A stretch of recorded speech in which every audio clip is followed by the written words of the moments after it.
Principle of development of adolescence. पहला principal क्या है? जो त्वरित विकास का सिद्धांत।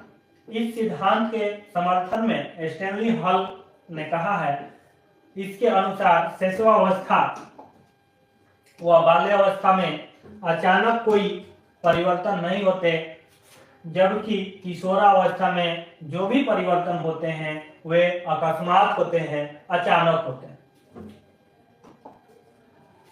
कर्मिक विकास का सिद्धांत। कर्मिक विकास का सिद्धांत। इस सिद्धांत के समर्थन में थर्नडाइक व हॉलिंगवर्थ ने समर्थन करते हुए कुछ बातें बोली है। इनके अनुसार किशोरावस्था में जो भी परिवर्तन होते हैं वो एकदम न होकर धीरे धीरे क्रमानुसार होते हैं, क्रम के अनुसार।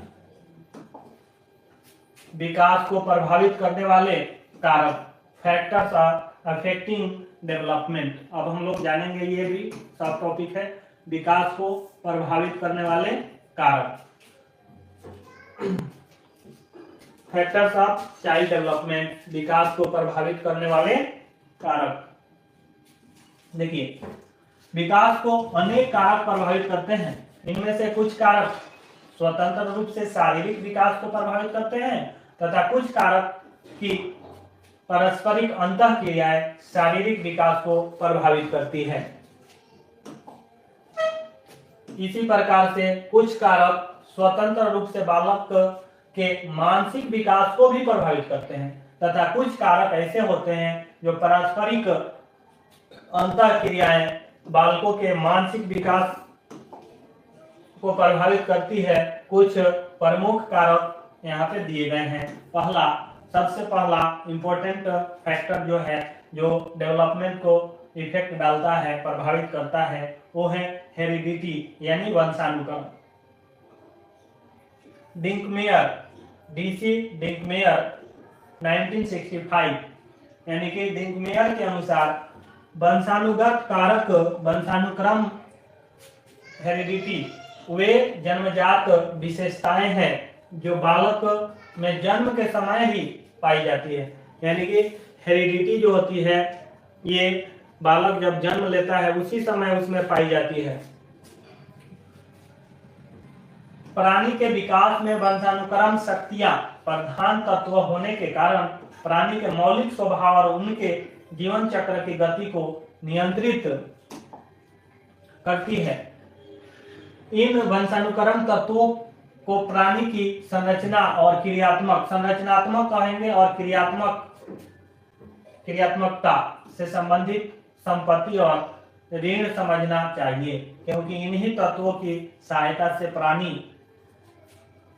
अपने विकास की जन्मजात तथा अर्जित क्षमताओं का उपयोग कर पाता है।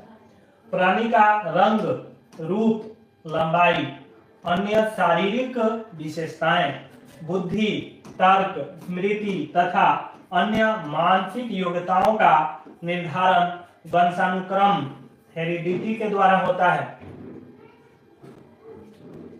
वंशानुक्रम का प्रभाव जीवन के प्रारंभ के समय अर्थात गर्भाधान के समय ही नहीं पड़ता है, बल्कि इसका प्रभाव जीवन प्रयत्न चलता रहता है।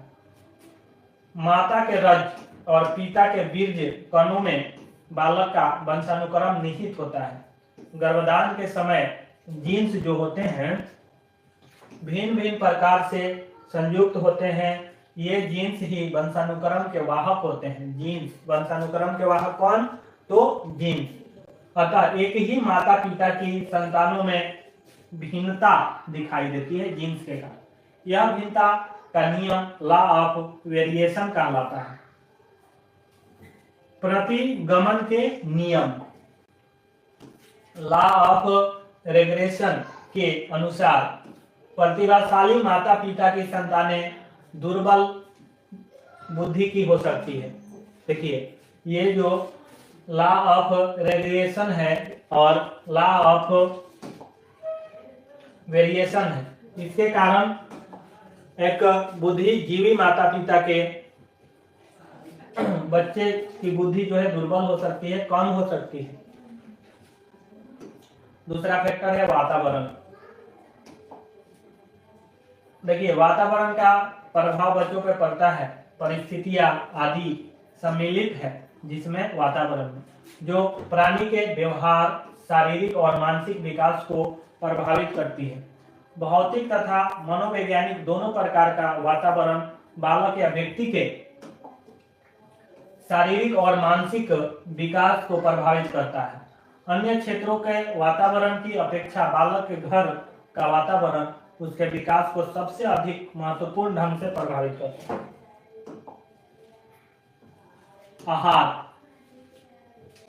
आहार जो होता है बालक को भी महत्वपूर्ण रूप से प्रभावित करता है। माँ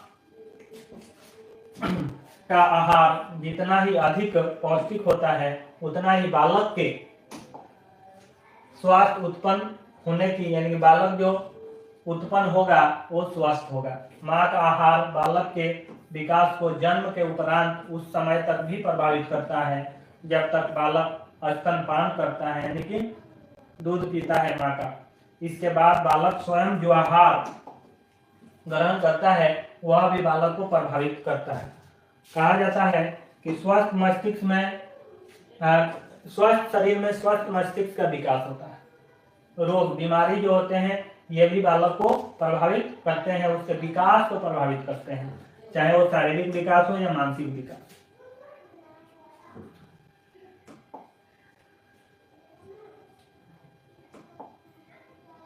अंतःस्रावी ग्रंथियां।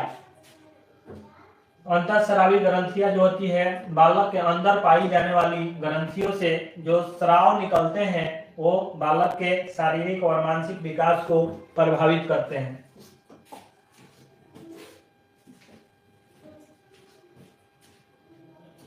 व्यवहार को महत्वपूर्ण ढंग से प्रभावित करते हैं। साथ ही साथ पैराथायराइड ग्रंथियों से जो स्राव निकलता है वह उसकी हड्डियों का विकास निर्भर करता है, यानी कि हड्डियों के विकास पर। साथ ही साथ दांतों का विकास भी इस ग्रंथि से संबंधित होता है। बालक के संवेगात्मक व्यवहार और शांतचित्तता को भी इस ग्रंथियों के स्राव प्रभावित करते हैं। बालक की लंबाई का संबंध थायराइड ग्रंथि से होता है, इंपॉर्टेंट है। बालक के लंबाई का संबंध जो है थायराइड ग्रंथि के स्राव से होता है। पुरुष तत्व के लक्षणों जैसे दाढ़ी, मूछ और पुरुषों जैसी आवाज तथा नारी के लक्षणों का विकास जनन ग्रंथियां गोनैड ग्लैंड्स पर निर्भर करता है। अब बुद्धि जो है ये भी इंटेलिजेंस बालक के विकास को प्रभावित करता है। बालक की बुद्धि भी एक महत्वपूर्ण कारक है उसके विकास को प्रभावित करने के लिए।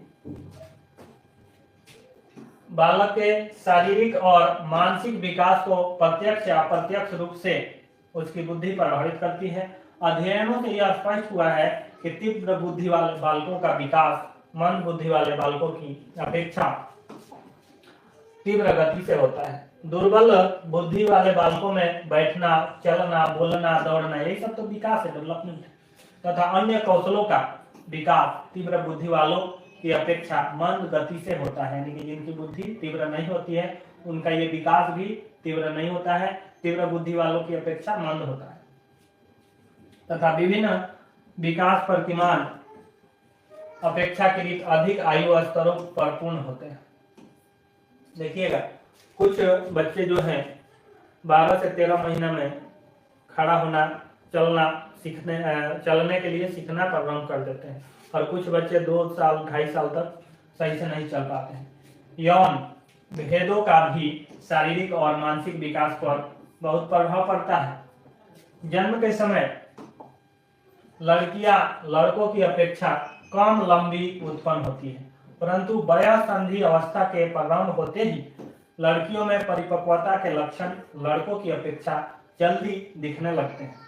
लड़कों की अपेक्षा लड़कियों का मानसिक विकास भी कुछ पहले पूर्ण हो जाता है, यानी कि जल्दी हो जाता है। इस प्रकार के अध्ययन परिणामों के आधार पर यह निष्कर्ष निकाला जा सकता है कि यौन का भी शारीरिक और मानसिक विकास पर प्रभाव पड़ता है।